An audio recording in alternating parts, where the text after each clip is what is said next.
Hi and welcome back to the channel.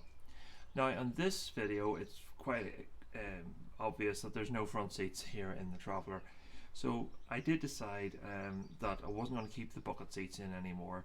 I just couldn't get comfortable in them, and I wasn't really sure if the style was exactly what I was looking for. So they have now been taken out.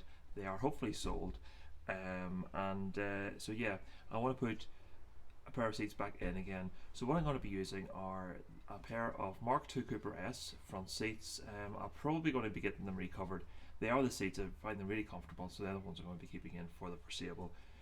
But obviously with standard mini seats you don't have an awful lot of movement and between fully forward and fully back, so just getting in really comfortable can be quite difficult and getting the seat completely dialed in. So I'm going to use a pair of these. They're seat bracket extensions. They've been on the market for years and years. Very simple, very inexpensive. So they'll slot into the main brackets, and it gives about 10 versions of where you can pull the seat to. So yeah, I'm just going to throw those in now.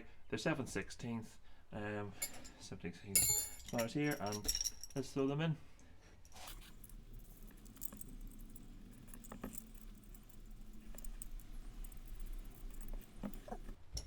Okay, so when you're putting them in, just maybe give them a good tap down. I think I'll use a lock hammer just to maybe slot in there quite good. Actually, might need to be tapped down just with a hammer, just to make sure that they have a good seat. Yeah. That one needs a tap.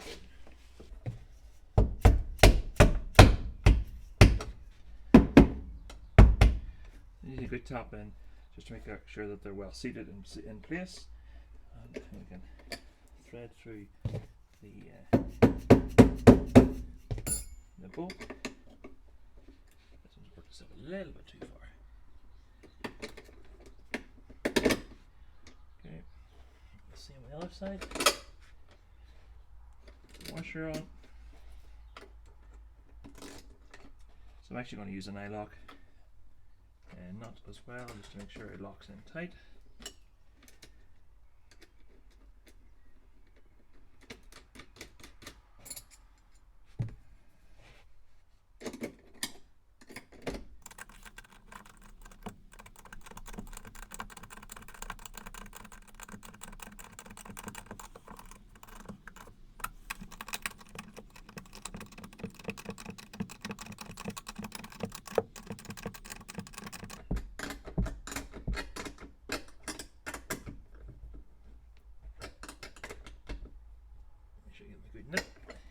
Okay,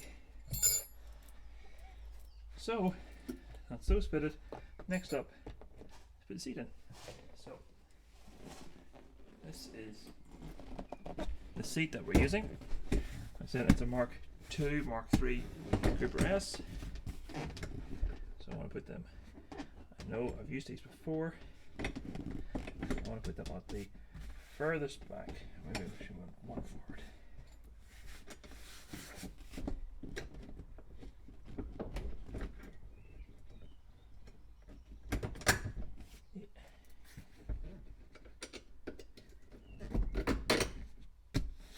Again, the washer.